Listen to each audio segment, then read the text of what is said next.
Fortunately,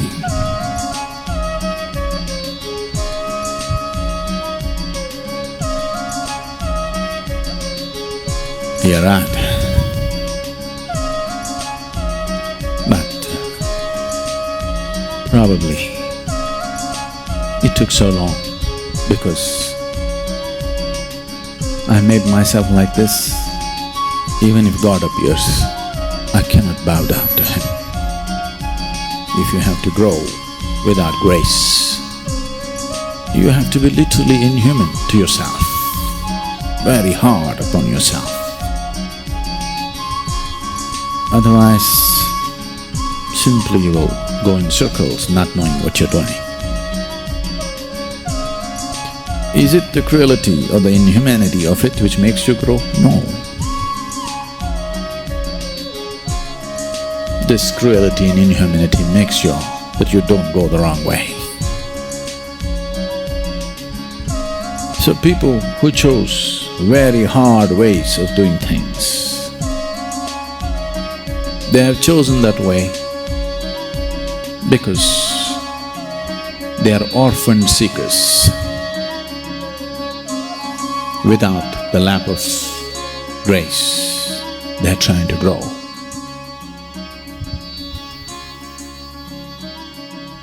I know the pain of this better than anybody. 2 lifetimes of heartbreaking sadhana.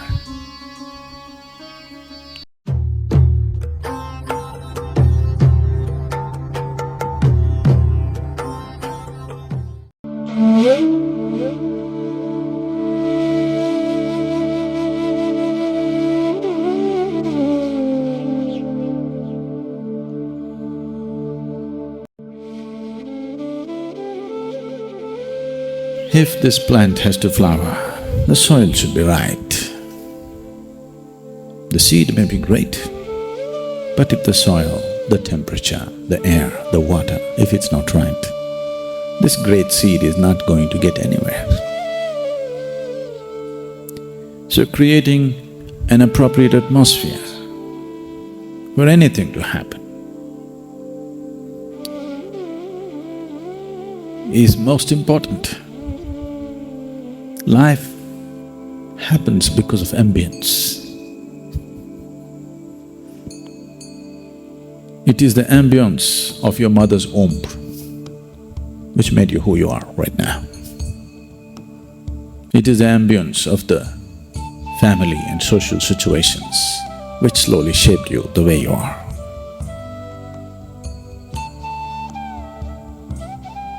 This is something that people have not taken enough care about.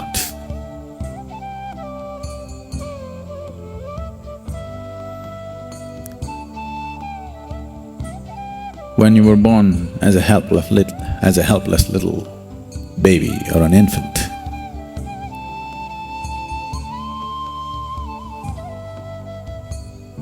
the lap of your mother, the comfort, the security, the nourishment of your mother's lap was crucial.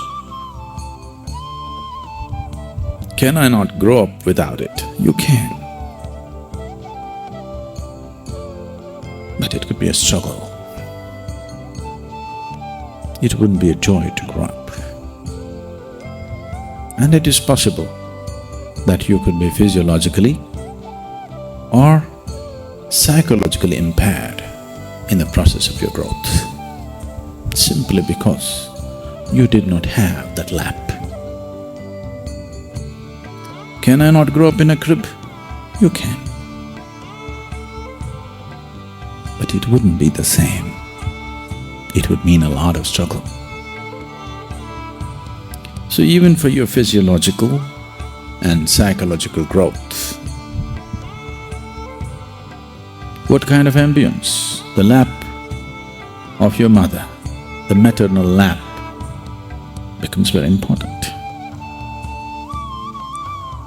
For one's spiritual growth, for one to flower spiritually, the lap of grace is most important. Can I not grow without it? You can. It would be improper to say you cannot, you can. But it would be a lot of struggle, lot of struggle.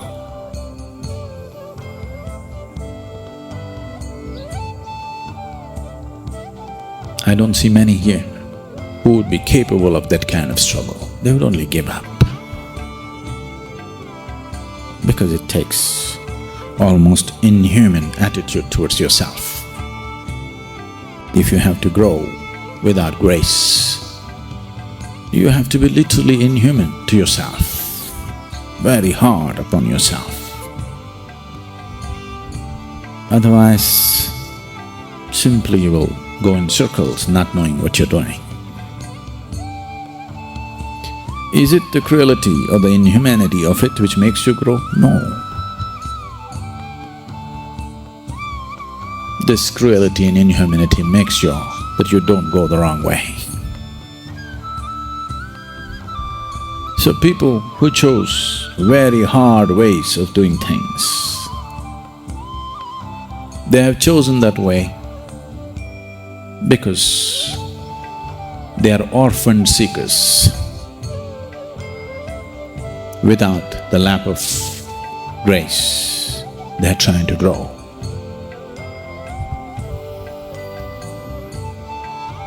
I know the pain of this better than anybody. 2 lifetimes of heartbreaking sadhana. Really, body anyway breaks. You know, for some people their hearts break before their bodies break. But there are some others, they won't let their hearts break because they made themselves like stones. So body breaks first. But slowly, that also begins to break. Fortunately,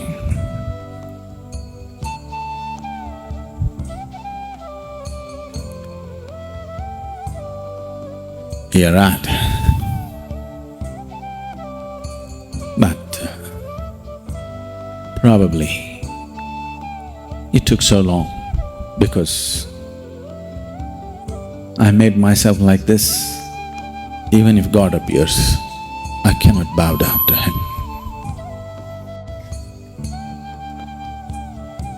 I filled myself with such sense of pride and hardness that even if God appears, I cannot bow.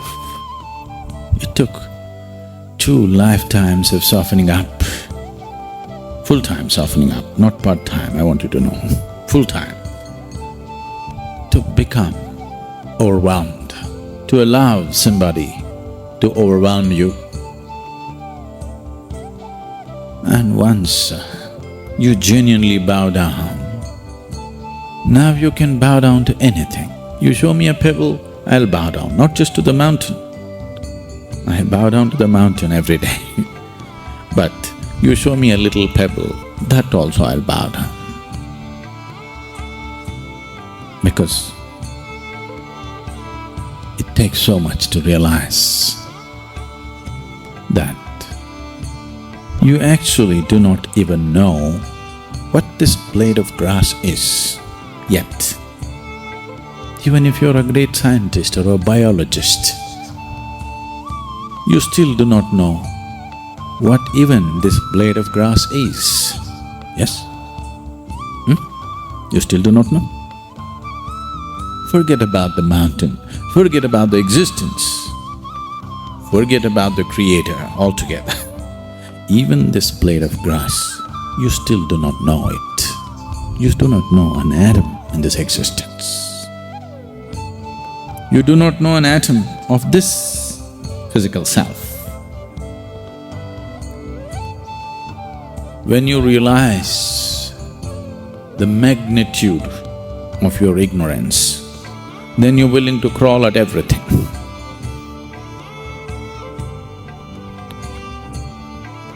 When you come from an assumption, because of the bits and pieces of information that you have collected, when you come from the assumption that you know your spine becomes like a steel rod and you cannot bend. You cannot bow at anything. Spent 2 lifetimes like steel.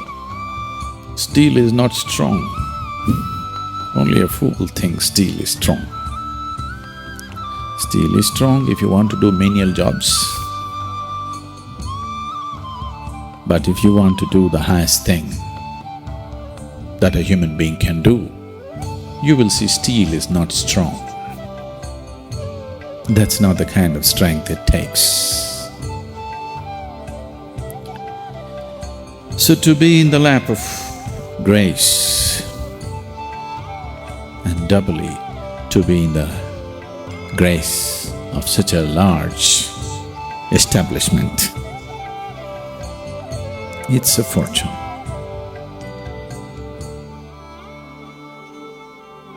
We can set up an experiment for you to experience what is the difference. If I make you walk, just walk away a kilometer or 2, and with your eyes closed, we'll help you, we will make sure that you don't walk into anything. With your eyes closed, maintaining a certain level of awareness, you walk, you will see a distinct difference taking you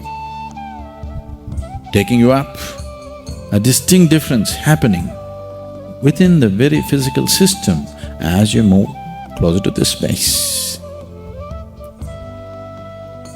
To set up such a lap of grace, many have contributed. But now, around the world, all kinds of things are happening in the name of spiritual process. And this has caused immense damage to the very seeking in people. Because if there is no trustful ambience, there will be no spiritual process as such.